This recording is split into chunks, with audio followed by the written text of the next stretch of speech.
Anyway, now I explained the discrepancies that we found in pi. Everybody thought I was crazy. Everybody thought if pi was 3.1482,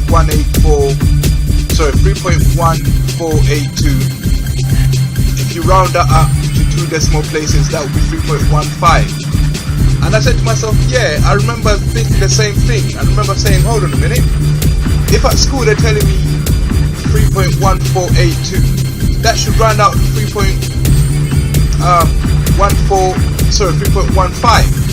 So I remember pointing it out. So I do remember pi being different. But then I've realized that this is why it might be different. Now, when you look at the way they explain pi, it involves someone picking a center point, picking a radius, then drawing a circle.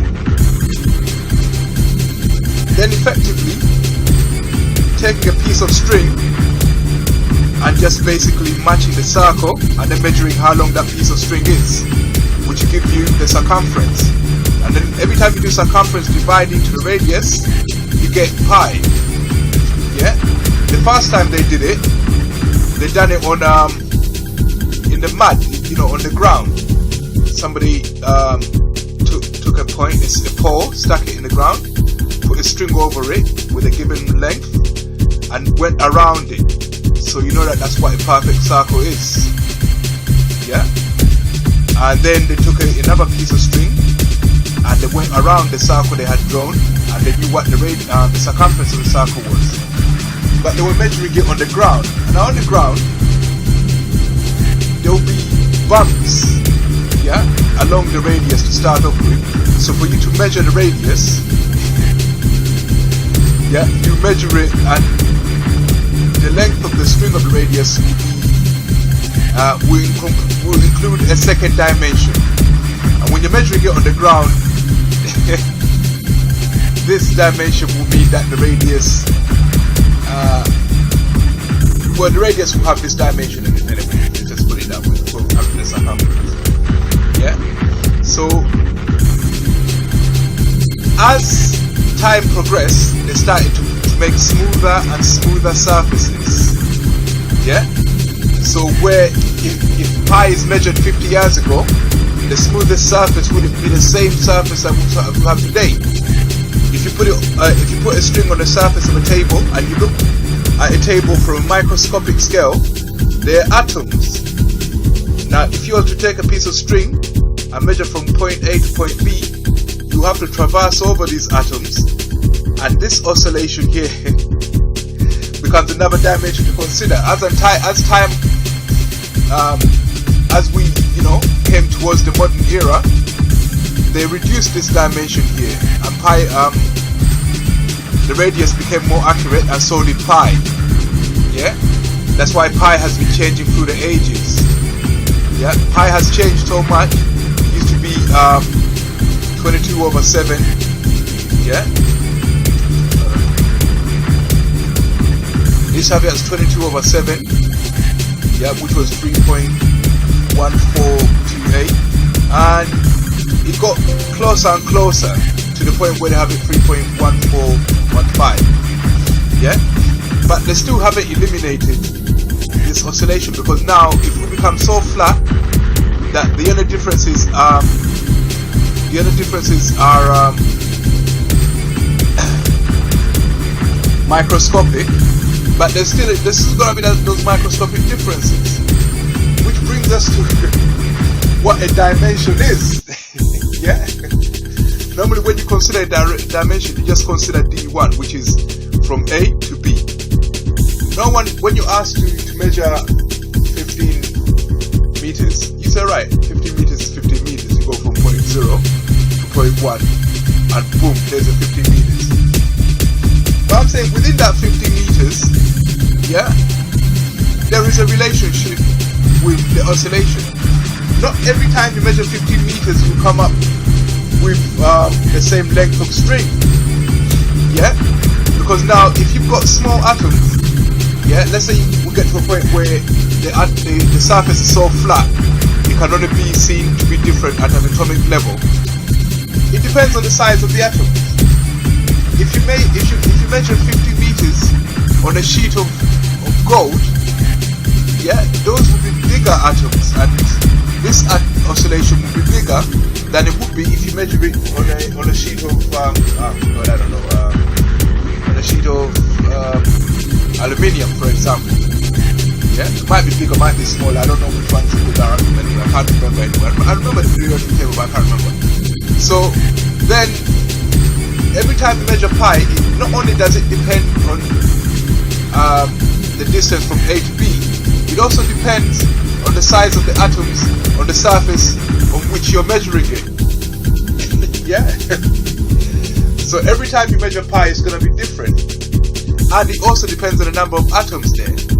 Yeah. Now, if you get a sheet of gold, and then you'll say, right, this is what 15 meters looks like on a sheet of gold. You have to say on a sheet of gold, and then you say this is what it looks like. This is what it looks like on a sheet of aluminium. Yeah. You can't just come along and say, right, hey, 15 meters were measured is something that's constant. No, there's no dimension that's constant.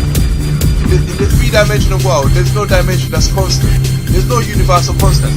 So if radius is not constant, how the hell can this be constant? This will change depending on the material that the radius is being measured on. Yeah? It might be bigger, it might be smaller. Sorry, I'm just being silly now. Yeah. It depends on the sheet, on the properties of what is being measured on.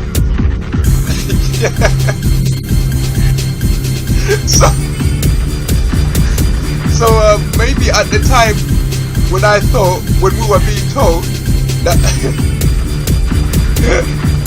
that pi is 3.1482, they used to measure it on a surface where this dimension was so large, yeah, that that it used to be that value. But as their accuracy, as their ability to make smooth surfaces improved, the value of pi also improved. Yeah, to the point where it became this now. Yeah. I'm not saying that's what happened, but we have to be careful when we say, oh, pi is a universal constant. No. Pi is dependent on where it's being measured. Therefore, there's no such thing as a universal constant. If there is to be, you have to consider this. Look, the radius of the circle, yeah, yeah, is that distance, yeah, from there to there, and that distance there, yeah, depends on the diameter of the atoms. Now, if you've got atoms which are small, yeah, and then you count the number of them, yeah, that distance you would say is constant, yeah, but what you're seeing in the three-dimensional world means that when you do actually measure it, yeah, you have to take into account the oscillation property of the radius of that dimension, the oscillation property of the radius, yeah, which is a dimension that once you start measuring from here to here, yeah, I'll put that line from here, yeah, to here, yeah, yeah, which is your D1, yeah, yeah,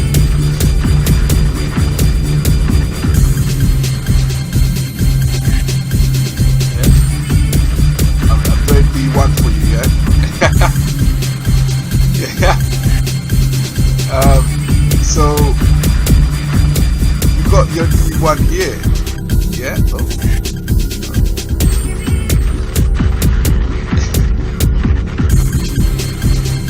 Oh, okay. Yeah, so I'm drawing you D1, yeah.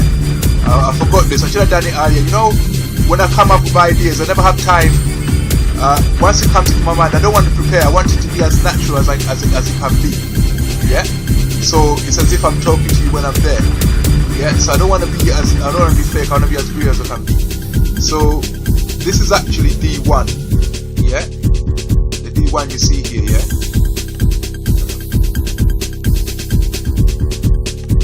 So measuring from here to here would be the same as measuring from here to here.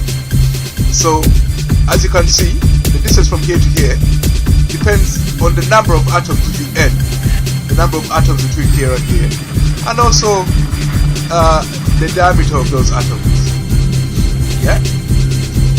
So this D2 depends on the size of the atom, because if you go from here to here and you take a piece of string, the piece of string is actually doing this as you're going from here to here, because it's going over the surfaces of these things.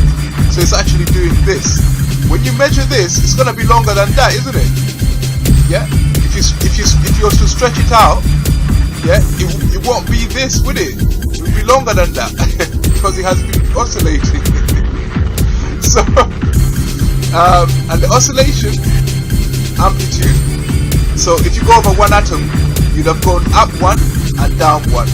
So that's why it's 2, yeah, times D. Yeah.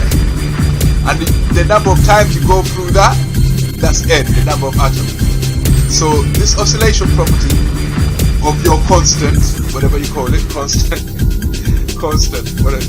Anyway, then you have to call it a 3-dimensional or a 2-dimensional constant, because you can't be a constant, and this can never be constant, because if you measure on one side of the sheet, you might get a different answer if you measure it on the other side of the sheet, if that sheet is over the table and this is flat as gold or whatever. So there's always going to be that, isn't it? So there's no such thing as a constant. Every time you measure it, your piece of string, if you look at two pieces of string measured on the same surface but at different locations on the surface, let's say this is a table, yeah, if you measure this radius here and then you measure it here and then you stretch out, you draw out the pieces of string, you look at the microscopic differences. It will not be exactly the same. There will be microscopic differences. This is because of that. Yeah. So when I tell you that pi has changed, it means that the way the surfaces on which we're measuring it has improved. That's what caused the change. Yeah. But I do remember that pi used to be. I'm sure of it. It used to be that. And there's people who commented on my last video that said that it was. Yeah. They also remember it like that. But you don't get angry. Yeah. They didn't even know that it had changed. But the surfaces they're using are much more smoother now, and that's why it changed. It's a possible explanation. I'd like you to just think about it before you dismiss his ideas. It is just for fun, but it could be possible. It could be true. Yeah? Okay, thank you very much for listening.